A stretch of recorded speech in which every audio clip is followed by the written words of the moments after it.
Bom, a gente vai aqui elaborar uma discussão em torno do edital do concurso do Ceará Mirim, da BanQBID, para a Guarda Municipal, no qual traz aí a exigência de uma redação.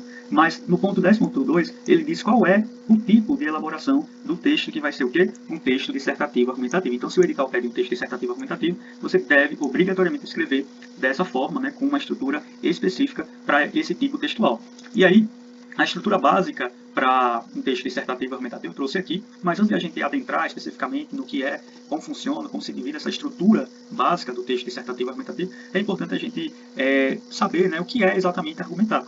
E aí, quando a gente pensa em argumentar, a gente pensa também em defesa do ponto de vista, né, defender uma ideia, defender uma tese, defender sua opinião. Porém, para defender a sua opinião, não funciona de qualquer forma. Você não vai conseguir convencer alguém, modificar o pensamento de uma outra pessoa de qualquer jeito. Porque senão a outra pessoa, seu leitor, seu ouvinte, não vai confiar naquelas palavras que foram ditas de qualquer forma para ela passar a concordar com você. Então, para que ela passe a concordar com você, é necessário uma técnica, é necessário um método específico. E no caso de uma redação escrita, também não foge à regra de precisar de uma técnica, precisar, portanto, de uma estrutura. Então, qual é a estrutura básica para escrever uma boa redação desse tipo aqui, ou seja, do tipo dissertativo argumentativo? Em geral, a estrutura básica de uma redação, de qualquer redação dissertativa argumentativa, se dá em introdução, desenvolvimento e conclusão. Tá, introdução, desenvolvimento e conclusão. Mas como é que funciona a escrita de uma introdução?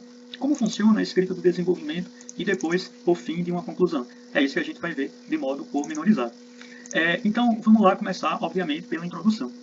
A estrutura básica de uma redação dissertativa argumentativa se dá nessa divisão em três partes, introdução, desenvolvimento e conclusão, como eu já falei, mas no caso da introdução, a gente tem uma subdivisão. Olha só, essa subdivisão está na contextualização, na articulação dessa contextualização com o tema da redação, e aí eu vou explicar melhor esse ponto, e na tese, que é nada mais nada menos do que o posicionamento que deve ser colocado já no final daqui da introdução, que a gente chama de tese. Tese é a mesma coisa que posicionamento. E aí, depois a gente vai para o desenvolvimento. O desenvolvimento, geralmente, em redações dissertativas e argumentativas, se dividem em 2 parágrafos. Aí a gente vai ver alguns exemplos.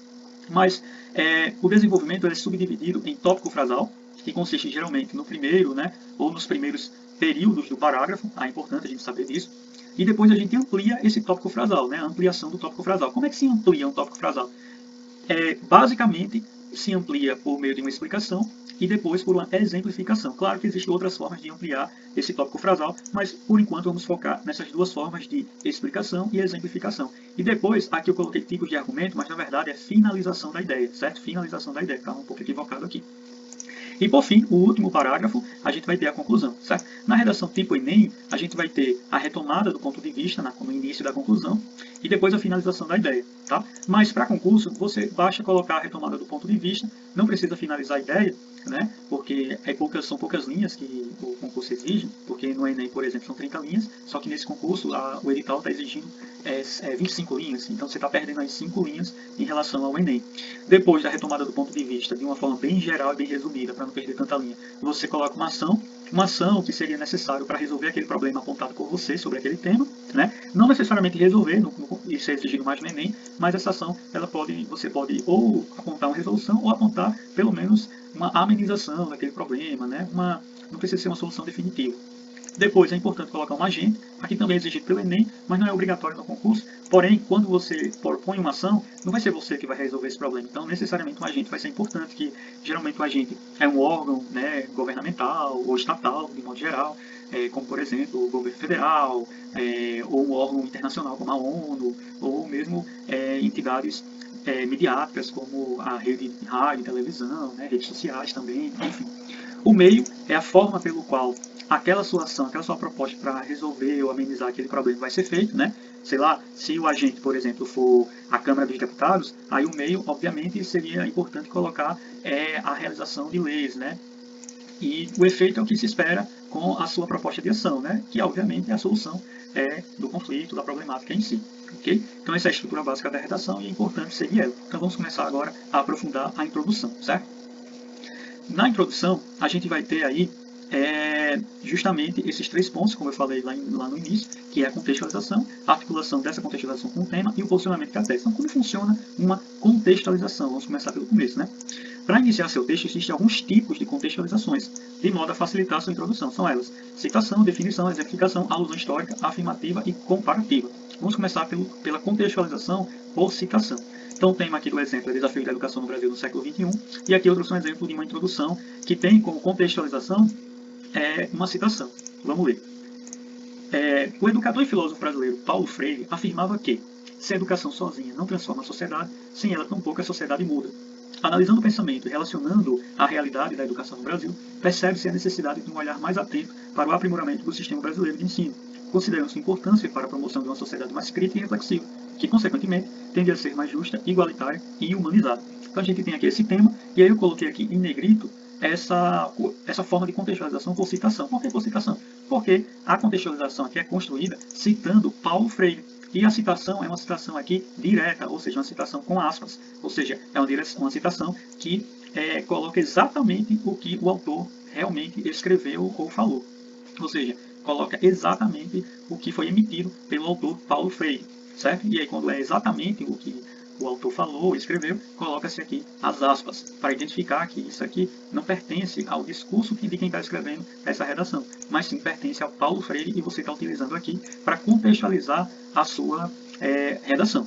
Tá? Então essa contextualização é importante para quebrar o gelo. Né? Você não vai iniciar uma redação já se posicionando. Não é recomendado, não é recomendável, aliás, você iniciar uma redação já se posicionando. Não é assim, você tem que preparar o terreno antes de se posicionar. Né? Por exemplo, quando você faz uma besteira e vai contar essa besteira que você fez, né? Você vacilou, aí para você amenizar essa besteira, você contextualiza, né? Tipo, sei lá, você pegou o carro do seu pai emprestado e aí você acabou furando o pneu. Né? Então, antes de você furei o pneu do carro, você faz uma contextualização, olha, estava chovendo, sai do carro, estava chovendo muito, e aí a chuva, né, esconde alguns buracos e, como não deu para perceber, acabei passando por um buraco e, consequentemente, não é culpa minha, o pneu furou do carro. Então veja que só no final que eu me posicionei, que foi revelar o furo do pneu do carro. Então a reação de quem está ouvindo, no caso do seu pai, vai ser muito menos enérgica em relação a ficar com raiva, né, enfim, a ficar zangado com o fato de você ter pegado o carro e ter furado o pneu. Vai ser muito mais compreensível, na verdade, quando você faz uma contextualização da situação para chegar àquele resultado, né, que é melhor do que falar, eu furei o pneu do carro. A mesma coisa acontece com uma redação que você vai precisar desse primeiro ponto aqui da introdução. Qual é o primeiro ponto da introdução? A contextualização. Então, toda a introdução, que é o início do texto da redação, você tem que iniciar essa introdução com a contextualização. E o primeiro tipo, né, que eu trouxe aqui de exemplo de contextualizar, para ajudar você a contextualizar, é a contextualização por citação, que você pode citar um autor, claro, essa citação tem que ter a ver com o tema da redação. Então perceba que o tema da redação aqui é Desafio da Educação no Brasil. E, portanto, ninguém mais aplicado para falar sobre a educação do que o Paulo Freire, né, porque ele foi um autor que escreveu livros somente sobre a questão da educação. Então, você coloca aqui uma frase de Paulo Freire que vai ter a ver aí com o tema da redação. E aí veja que, depois disso, o autor segue e diz assim, o autor da redação, né? Analisando o pensamento, que pensamento? Esse, de Paulo Freire. E relacionando quem? Esse pensamento de Paulo Freire novamente, ao quê? A realidade da educação no Brasil. Então perceba que aqui já está contemplado também o quê? O segundo ponto, que é a articulação da contextualização com o tema. Você não contextualizou? Contextualizou. Que foi por quê? Por meio da citação. Usando quem? Usando Paulo Freire, que ele fala sobre a educação aqui. Então, essa contextualização ela não pode dar de graça. Você não vai contextualizar e jogar ali uma citação e pronto. E depois se posicionar. Não, não funciona assim. Você tem que colocar essa contextualização de modo que ela faça sentido para o tema da redação. E para que você indique ao seu leitor, né, no caso quem faz concurso, a banca que vai corrigir a sua redação, você tem que indicar que aquela sua contextualização, que no caso específico aqui a gente está na citação, ela faça sentido para o tema da redação. E para que essa indicação de fazer sentido para a redação ela fique explícita, ela fique mais clara, é importante a gente fazer esse segundo ponto, que é a articulação da contextualização com o tema. E como articula a contextualização com o tema? Articular é ligar os pontos. É para mostrar que essa contextualização ela não está de graça aí, ela não está por acaso. Ela tem uma justificativa de ser usada aí no início da sua redação. E, portanto, justamente está aqui, ó, analisando o pensamento e relacionando o quê? Essa contextualização ao quê? A realidade na educação no Brasil. O que é realidade na educação no Brasil? É justamente quem? O tema da redação. Desafios da educação no Brasil. Então, realidade na educação no Brasil é o tema da redação em outras palavras. E, portanto, aqui está contemplado, daqui, de analisando até Brasil, está contemplado qual parte da redação? A articulação com o tema. Então veja que na introdução são 3 partes, até o momento a gente fez a contextualização e a articulação com o tema. Falta agora que o posicionamento, ou seja, a tese. E aí vai ser colocado aqui. Então, a contextualização está aqui, a articulação com o tema está aqui, e daqui de percebe-se até o fim vai estar a tese, ou seja, o posicionamento dessa redação aqui. Olha só, percebe-se a necessidade de um olhar mais atento para o aprimoramento do sistema de ensino. Ou seja, está se posicionando de que é necessário um olhar mais atento para o sistema de ensino aqui, para aprimorar o sistema de ensino. Considerando, aí ele desenvolve melhor esse seu posicionamento. Considerando sua importância para a promoção de uma sociedade mais crítica e reflexiva, então veja aqui esse tom de posicionamento, né, que é importante aprimorar para que haja uma sociedade mais crítica e reflexiva e que a consequência disso, né, seja uma sociedade mais justa, igualitária e humanizada. Né? Então está aqui, e percebe-se até o fim a posição, a tese, no caso, dessa introdução. Então, essa redação aqui, essa introdução, no caso, ela contempla os 3 elementos de uma introdução típica, de uma introdução básica, que é o quê? A contextualização, a articulação com o tema e o posicionamento, que é a tese. Claro que aqui qual foi o tipo de contextualização? A citação, mas existem outros tipos, como a definição, que quando você não sabe um autor famoso como Paulo Freire, né, se você está lá na hora da prova, do concurso, você não se lembra de um autor, ou uma música, ou um filme que tenha a ver com o tema da redação, aí você pode ir para a contextualização por meio de uma definição, porque aí facilita, né? Então, eu sempre digo aos meus alunos que não lembrou de uma citação, de um autor famoso, que é muito bom, né? A sua redação ficar a um nível mais elevado, vá para a definição, que ela não vai decair nada, porque é muito interessante. Veja esse exemplo aqui. Definição, tema da redação, sedentarismo, o grande mal do século. Então, aqui é sobre sedentarismo, né? Aí, olha só. Define-se como sedentário o indivíduo que não pratica atividades físicas no seu cotidiano. Olha só que coisa óbvia. Essa redação aqui começou uma contextualização definindo o tema da redação. E aí ele continua, né, a sua introdução, e aí eu não coloquei todo porque o foco aqui é como ele contextualizou, ou seja, como ele fez a contextualização. E aí, se você esquecer um autor famoso, basta definir. Então, por exemplo, se o tema da redação for outro, né, aqui está sedentarismo, mas se o tema da redação for, sei lá, racismo, né, racismo no Brasil, aí você coloca aqui, define-se racismo no Brasil o discurso ou atitudes de ódio que agridam a integridade física, mental das pessoas negras, alguma coisa nesse sentido, né? E aí você começa a elaborar a sua articulação com o tema, ou seja, articula essa contextualização com o tema da redação, né, que sei lá, no caso aqui sedentarismo, e aí fala que o sedentarismo no Brasil é de fato um mal a ser combatido, aí já contemplou o tema da redação e portanto fez a articulação com o tema. E por fim você se posiciona. Aí qual é a sua posição sobre sedentarismo? Aí você se posiciona com 2 argumentos, né? Não colocou aqui, mas sei lá, você colocaria aqui o seu posicionamento. Digamos, diante disso, é importante salientar que o sedentarismo acontece devido a, aí coloca, porque ele acontece, e também pode colocar uma consequência, que tem como consequência tal coisa, ou seja, acontece por falta de investimento governamental em políticas de incentivo ao esporte. Então, esse é o seu primeiro argumento.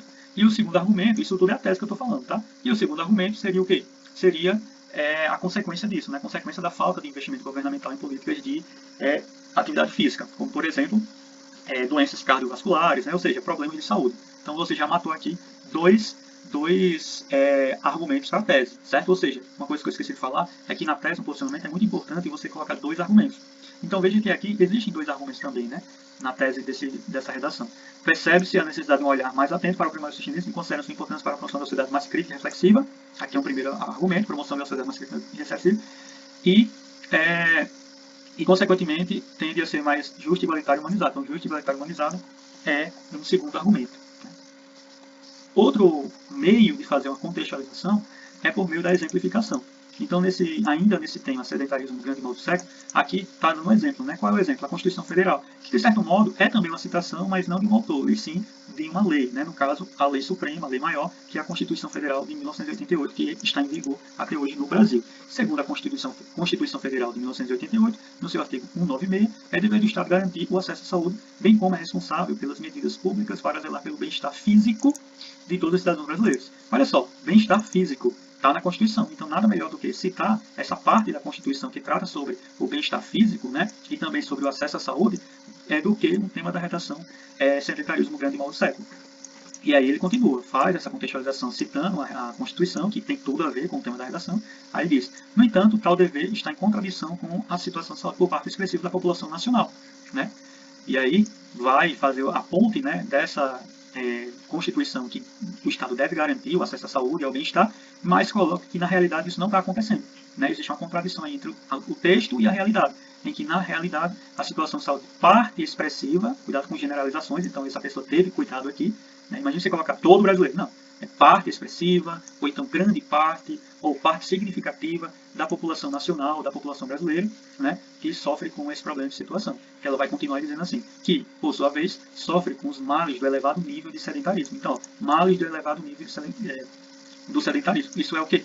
Já citando, mencionando o tema da redação, inclusive concordando que, de fato, o sedentarismo é um mal, quando fala em males do elevado nível do sedentarismo, certo? Então, essa parte aqui de, no entanto, até sedentarismo, seria qual parte da estrutura básica da introdução? A articulação com o tema, certo? A articulação com o tema. E, por fim, aqui vai ser a tese, que é a terceira parte, certo? Da introdução, que é o posicionamento, que a gente chama de tese. Então, vamos lá. Assim, faz-se necessário que o poder público atente-se para a problemática enquanto situação que põe em risco a situação de milhares de cidadãos do país, bem como a refletir sobre os impactos na expectativa de vida da população. Então perceba que também aqui está bem dividido essa introdução, em que no primeiro ponto existe a contextualização por meio de uma exemplificação, né, que é o texto constitucional, depois articula com o tema, ou seja, faz a ligação do que está expresso aqui no texto com o tema da redação, que é o mal, né, do elevado nível de sedentarismo como uma coisa mal para a população, né, uma coisa maléfica para a população, e por fim coloca a posição concreta dessa redação, que é: assim faz-se necessário que o poder público atente para a problemática. Então já se posiciona que é importante o poder público ficar atento para esse problema, né? Enquanto situação que põe em risco a saúde de milhares de cidadãos, né, ou seja, para esse problema que realmente põe em risco a saúde de milhares de pessoas no país, bem como a refletir sobre os impactos na expectativa de vida da população. Então aqui, esse posicionamento, essa tese, traz dois problemas aqui que tem que ser desenvolvidos no desenvolvimento, né? Que o poder público deve se atentar para esse problema que põe em risco a saúde, né? Então o poder público tem que se ligar na saúde dos cidadãos, esse é o primeiro argumento, né? E o segundo argumento é que é importante refletir sobre os impactos na expectativa de vida da população. Ou seja, o primeiro argumento que vai ser colocado no segundo parágrafo da redação, que é o primeiro parágrafo de desenvolvimento, vai ser sobre a questão de saúde dos cidadãos, né, e a relação do poder público com isso. E o segundo argumento que deverá ser desenvolvido é sobre os impactos na expectativa de vida da população, que, claro, o impacto vai ser a baixa expectativa de vida da população, né, que vai morrer cedo, né, com problemas cardiovasculares, etc. Certo? Então, aqui está um exemplo de introdução. Outro exemplo para fazer uma contextualização bacana é a alusão histórica, né? Então, para quem entende de história, para quem sabe história, ou se não manja muito da história, é importante estudar um pouco, né? Mas, claro, quando você não sabe uma alusão histórica ou não lembra de um exemplo concreto, de um texto constitucional ou de qualquer outra situação que seja um exemplo, você pode de novo fazer a definição. Até a definição é para quando você esquece de tudo isso na hora, deu um branco de usar um autor famoso, usar um exemplo bacana, coloca a definição, que é só você definir, né, aquele tema. Então aqui está o tema, aqui voltando para a alusão histórica, a gente tem o tema Caminhos para combater a intolerância religiosa no Brasil. Então, se você não soubesse introduzir com a alusão histórica, você poderia fazer o quê? Uma definição. Aí começaria assim: define-se intolerância religiosa como uma ação de... aí você diz o que é intolerância religiosa, certo? Mas voltando aqui para a alusão histórica, esse exemplo aqui é muito bom, né? Essa forma aqui de contextualizar usando um elemento da história é muito bacana e vai mostrar aí que você domina, de fato, né, a história, os conhecimentos gerais, tanto da atualidade como da história em si. E aí a gente tem Caminhos para combater a intolerância religiosa no Brasil, e o início da introdução se diz assim: a intolerância religiosa é um problema recorrente na história da humanidade. Ponto. Na Idade Média, por exemplo, os tribunais do Santo Ofício, também chamados de Inquisição, julgavam e condenavam as pessoas que não acreditavam na religião católica. Então veja, nesse ponto aqui, ele está citando uma coisa bem básica da história, que de fato, lá na Idade Média, ele recorre à Idade Média, veja, Idade Média, existiam os chamados tribunais do Santo Ofício, que também eram chamados de Inquisição. É mais conhecido, na verdade, como Inquisição. Então a Inquisição era horrível, era um tempo horrível em que a Igreja Católica perseguia as pessoas, né? Aquela coisa que tem até filmes, né, falando sobre isso, de queimar, principalmente mulheres na fogueira, né, que eram acusadas de bruxas, enfim, um absurdo, né? Então havia isso. Então o tempo da Inquisição era a perseguição que a Igreja Católica fazia para quem criticava a Igreja, né, quem fazia quem pensava diferente em relação ao pensamento autoritário e obscurantista da igreja. Então a Inquisição era assim. Então quem quiser saber mais sobre a Inquisição, dá uma pesquisada sobre esse processo histórico que aconteceu na Idade Média, né, que foi bem sombrio, bem autoritário. Então ele recorre a isso. Na Idade Média, os tribunais do Santo Ofício, né, que foi a Inquisição, julgavam e condenavam. Então, condenava, né, as pessoas que não acreditavam na religião católica. Então, veja, aqui ele recorre a um exemplo histórico sobre a intolerância religiosa. Né? Mas o tema da redação é sobre intolerância religiosa? Não.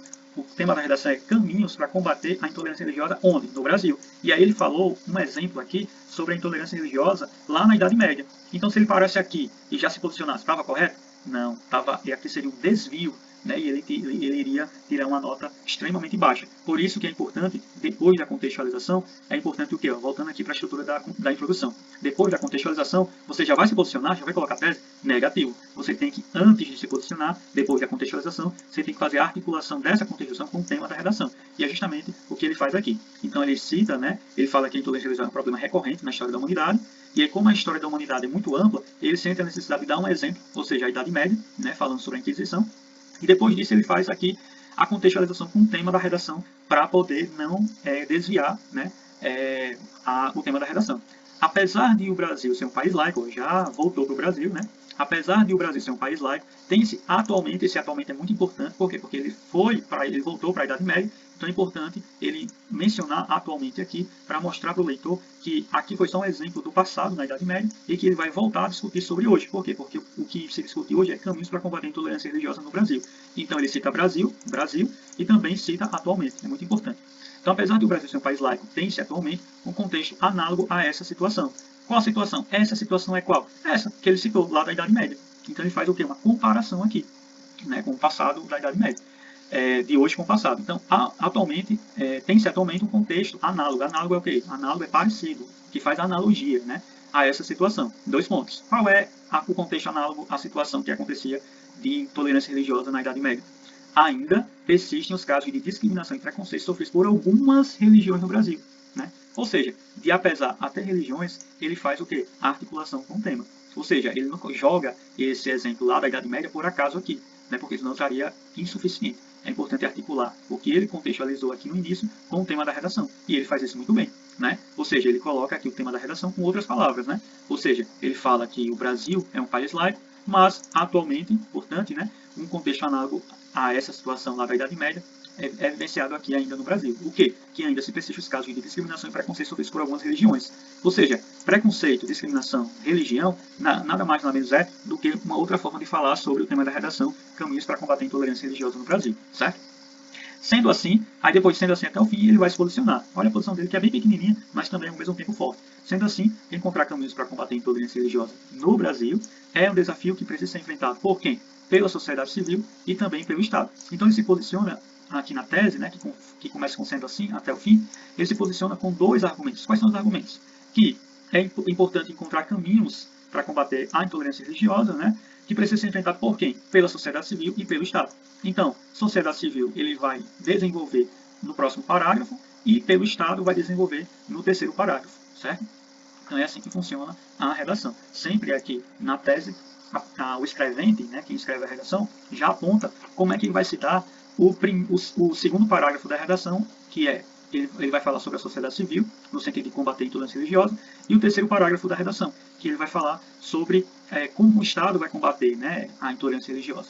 Então, a introdução, portanto, já aponta como vai ser o desenvolvimento da redação, principalmente aqui na tese. A tese é muito importante, por isso que é importante que na tese haja logo 2 argumentos, ou 2 elementos que vão ser desenvolvidos como argumentos, que no caso sociedade civil e Estado, certo? Outras formas para ir finalizando de contextualizar é você fazer uma afirmação. Claro que a afirmação tem que ser algo em que há uma concordância em geral com essa afirmação. Por exemplo, nesse tema aqui, a persistência da violência contra a mulher. Então veja como a pessoa aqui fez a sua contextualização por meio da afirmação. O Brasil é uma nação historicamente machista e violenta. Aqui é uma contextualização muito boa e fácil também de fazer, né? A segunda mais fácil depois da definição. Por quê? Porque aqui é uma afirmação de conhecimento geral. De fato, o Brasil é sim uma nação historicamente machista e violenta. Há quem duvide disso? Mas é uma minoria. Essa aqui é uma verdade em geral.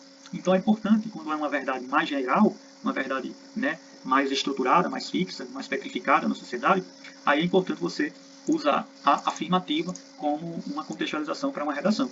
Mas existem temas que são mais complexos e divide opiniões e não vai ser considerado exatamente uma verdade universal, uma verdade mais geral. E aí eu não recomendo você usar a afirmativa como contextualização, certo? Mas quando se trata de uma afirmação que seja uma verdade mais geral, como essa aqui, de que o Brasil é sim uma nação machista e violenta, aí tudo bem você contextualizar dessa forma, ok? Tem a comparativa, você pode fazer uma comparação na introdução, né, ou seja, na parte da contextualização com outros países, uma outra situação, né, dá para fazer aí comparações com outros casos também, com até outros temas, dependendo aí de como vai ser essa comparação. Aqui o exemplo diz assim, o tema é o histórico desafio da valorização do professor, né, de valorizar o professor. Os Estados Unidos, referência no desenvolvimento tecnológico, são um bom exemplo de que a educação de qualidade e com a valorização adequada gera bons frutos. Em contrapartida, no Brasil, a realidade tem sido bem distinta. Então, veja, aqui é uma contextualização com uma comparação, compara os Estados Unidos com o Brasil. Né? Então, é bem simples, fala que nos Estados Unidos a educação é de qualidade e que no Brasil isso não acontece. Ele fala a realidade no Brasil tem sido bem distinta, ou seja, diferente do que acontece, né, com a educação de qualidade nos Estados Unidos. E aí ele vai, né, dizer o baixo piso salarial, os professores, explicita essa falta de reconhecimento dos profissionais da educação. Então aqui, qual parte da redação? Isso, justamente, é a articulação com o tema. Ou seja, ele faz essa contextualização, né, de comparar os Estados Unidos com o Brasil, e depois ele faz a articulação com o tema. O baixo piso salarial dos professores explicita essa falta de reconhecimento dos profissionais da educação. Então, desafios para valorizar o professor, está aqui, falta de reconhecimento dos profissionais da educação, é o tema da redação, e o baixo piso salarial dos professores explicita essa falta de reconhecimento dos profissionais da educação, é justamente o que liga essa contextualização aqui, que é uma comparação, com o tema da redação, histórico desafio de valorizar o professor. Depois ele se posiciona.